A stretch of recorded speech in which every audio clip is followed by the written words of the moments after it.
नमस्कार, AB star news देख रहे हैं आप और मैं हूं आपके साथ सोहन सिंह।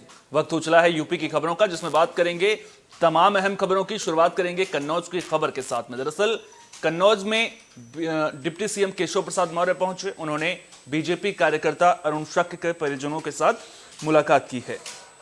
तो नरुइया गांव में बीजेपी कार्यकर्ता और पूर्व प्रधान अरुण शक्य के परिजनों से केशव प्रसाद मौर्य ने मुलाकात की और परिवार को ढांढस बंधाया।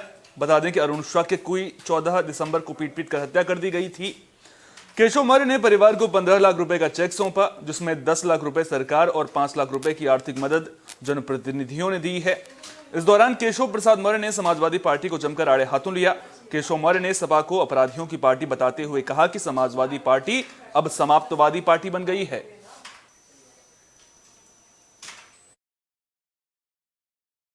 समाजवादी पार्टी के गुंडे थे, समाजवादी पार्टी के चिन्हित अपराधी थे और समाजवादी पार्टी का जो चरित्र है, उस चरित्र का एक दृष्टांत पूरे उत्तर प्रदेश में 2004 का है, जब इसी जिले के अंदर नीरज मिश्रा जी नाम के एक कार्यकर्ता की हत्या करने की घटना हुई थी।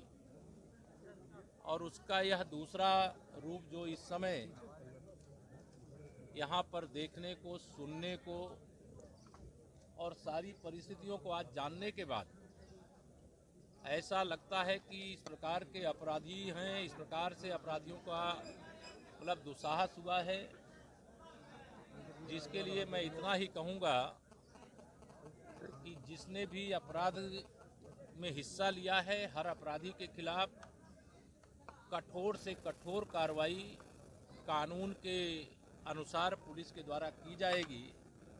और इस प्रकार का अपराध ना जनपद कन्नौज में और ना ही उत्तर प्रदेश में कहीं कोई करेगा तो निश्चित तौर से वह समझ ले कि अब यहाँ अपराध करने।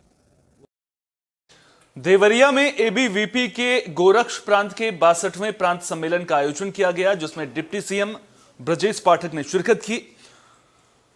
कार्यक्रम को संबोधित करते हुए ब्रजेश पाठक ने अपने छात्र जीवन से जुड़े किस्सों को कार्यकर्ताओं के साथ साझा किया।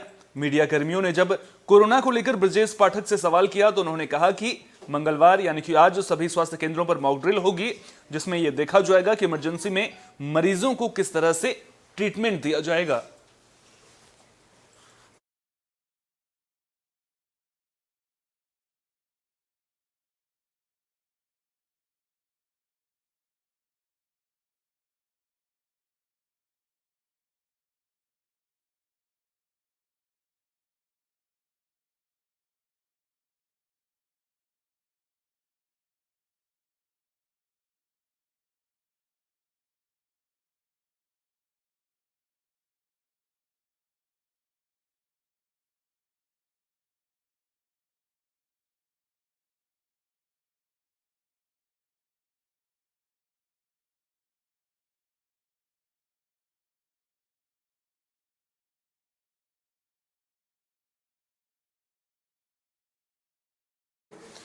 औरैया में फफुंद रेलवे स्टेशन के प्लेटफॉर्म पर अचानक से एक पेड़ गिर गया, जिसकी चपेट में आने से एक व्यक्ति की मौत हो गई, वहीं 2 लोग घायल हुए हैं।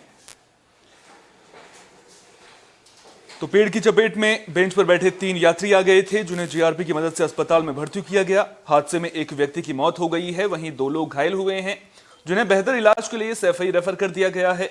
मृतक की पहचान यदुवीर सिंह के रूप में हुई है। उनके परिवार से मिली जानकारी के मुताबिक यदुवीर अपने लड़के से मिलने जा रहे थे। वे सीमेंट की बनी बेंच पर बैठे थे। इसी दौरान पेड़ की चपेट में आने से उनकी मौत हो गई।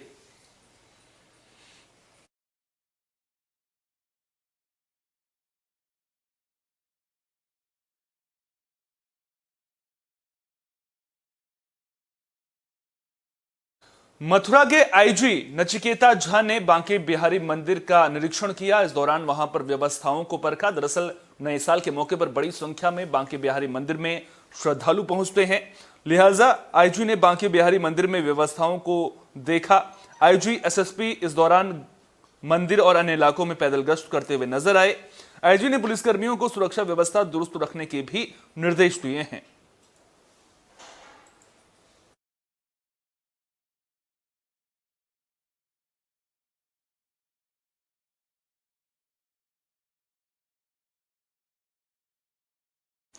हिंदू धर्मगुरु देवकी नंदन महाराज को बम से उड़ाने की धमकी मिली है। आपको बता दें कि उन्हें सऊदी अरब के एक नंबर से कॉल आया था, जिसके बाद महाराष्ट्र पुलिस ने मामले को संज्ञान में लिया है, क्योंकि देवकी नंदन महाराज महाराष्ट्र में एक कथा वाचन कर रहे थे। तो जानकारी के मुताबिक देवकी नंदन महाराज को सऊदी के नंबर से फोन आया था। इस दौरान फोन करने वाले शख्स ने उन्हें गंदी गंदी गालियां दी और चौक में जिंदा जलाने और बम से उड़ाने की धमकी दी।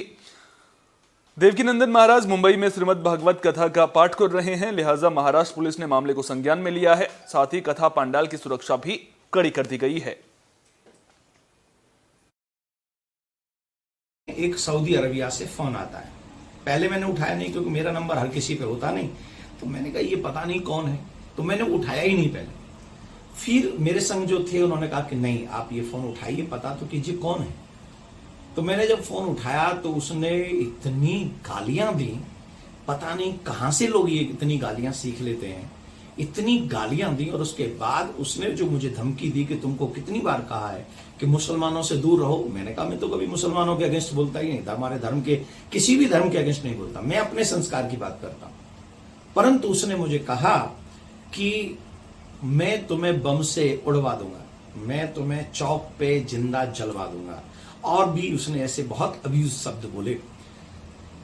खैर, मैं सनातनी हूं, मैं सनातन का कार्यकर्ता था, कर रहा। रामपुर में एक पादरी पर धर्मांतरण करवाने का आरोप लगा है, जिसे पुलिस ने अब गिरफ्तार कर लिया है। आरोप है कि पादरी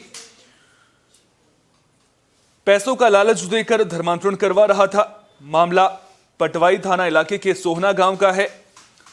आरोप यह भी है कि पादरी पोलसू मसी ने गांव के अनुसूचित जाति के लोगों को लालच देकर धर्म परिवर्तन के लिए प्रेरित किया। मामले की शिकायत ग्रामीण राजीव यादव ने पुलिस से की, जिसके बाद पुलिस ने आरोपी पादरी को गिरफ्तार कर लिया है।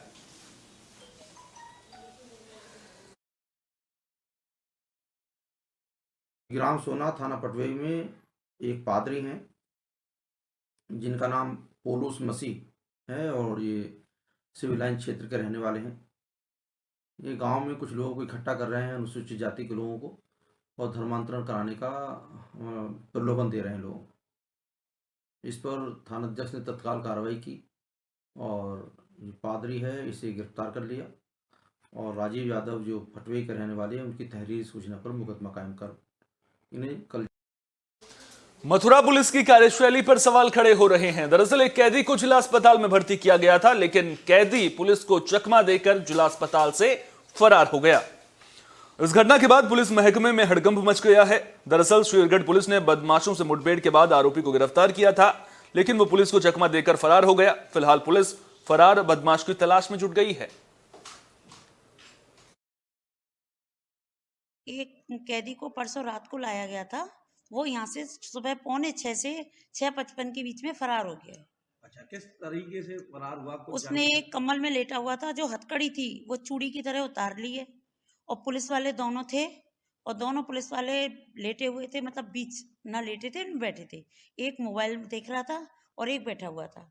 लेकिन जैसे ही वो भगाए, पुलिस वाले भागे, एक तो बेड से गिर गया, उधर गोंडा में गुंडई खत्म होने का नाम नहीं ले रही है। दरअसल दो ऑटो चालकों के बीच विवाद होता है और देखते ही देखते गोली चल जाती है। घटना नवाबगंज थाना इलाके में कटी चौराहा के पास की है।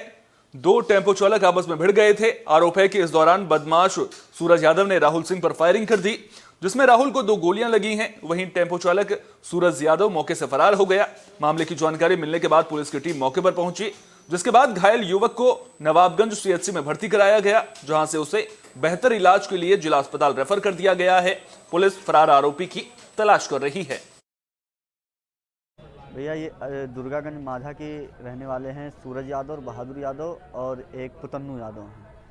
उन्होंने टैक्सी का मामला था, तो कल मामला था और सुलझ गया था मामला, समझौता हो गया था। उसके बाद आज सुबह आए हैं और अचानक फायरिंग करने लगे हैं, जो कि हमारे भाई को 2 गोली लगी है और बम से भी मारे हैं, और हमें भी मारने की कोशिश कर रहे थे, हम वहाँ से भाग निकले। और जनपद गोंडा कस्बा नवाबगंज दोपहर के समय कटी तिराहे के पास राहुल सिंह के नाम के आदमी को सूरज यादव और उसके साथियों के द्वारा जो है फायरिंग करके चोटें पहुंचाई गई है।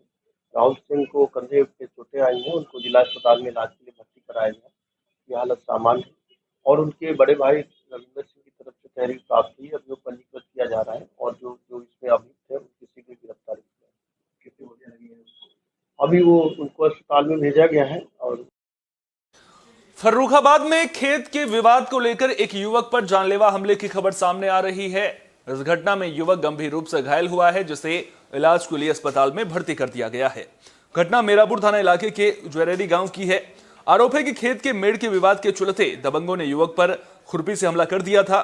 परिजनों से जानकारी मिलने के बाद डायल 112 पुलिस की टीम मौके पर पहुंची, जिसके बाद घायल को सीएचसी में भर्ती किया गया है।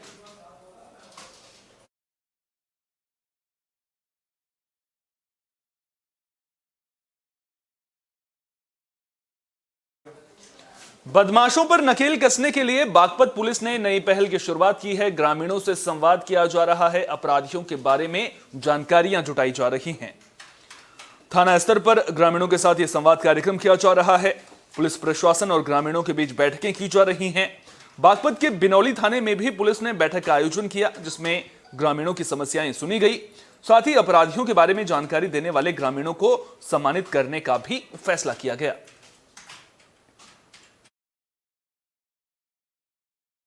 श्रीमान पुलिस अधीक्षक महोदय द्वारा आदेशित किया गया है और के समाज के प्रबुद्ध और साम्राज्य व्यक्तियों को थाना स्तर पर या ब्लॉक स्तर पर एकत्रित कर उनसे वार्ता की जाए, उनकी समस्याएं सुनी जाए और प्रभावी कार्रवाई की जाए। अच्छा शेर साहब, ये गांव में चौकीदार बना रखे आपने, उन चौकीदारों को कोई सूचना पुलिस को नहीं दे पाते, किसी पब्लिक के बीच में नहीं जा पाते, इनकी क्यों बैठक नहीं हो पा रही? ये कुछ ग्राम प्रधानों द्वारा अभी इस समस्या को उठाया गया है। इस समस्या को शीघ्र निस्तारित किया जाएगा। सभी चौकीदारों को बुलाकर निर्देशित किया जाएगा और उनको जागरूक। प्रयागराज से सड़क हादसे की खबर सामने आ रही है। तेज रफ्तार ट्रक ने बाइक में टक्कर मार दी। हादसे में एक युवक की मौत हो गई है, एक युवक घायल हुआ है। घटना सराय ममरेज इलाके के मड़वा गांव की है। घायल युवक को इलाज के लिए अस्पताल में भर्ती किया गया है। मृतक युवक की पहचान रंजीत के रूप में हुई है। परिजनों को जैसे ही रंजीत की मौत की खबर मिली, तब से परिजनों का रो रो कर बुरा हाल है।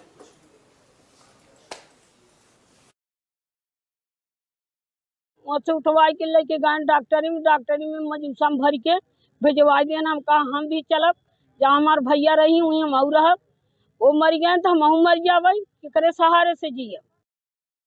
यूपी की खबरों में फिलहाल के लिए इतना ही। देश दुनिया की तमाम अहम खबरों के लिए बने रहिए AB स्टार न्यूज के साथ, क्योंकि यहां पर खबरों का सिलसिला कभी नहीं थमता।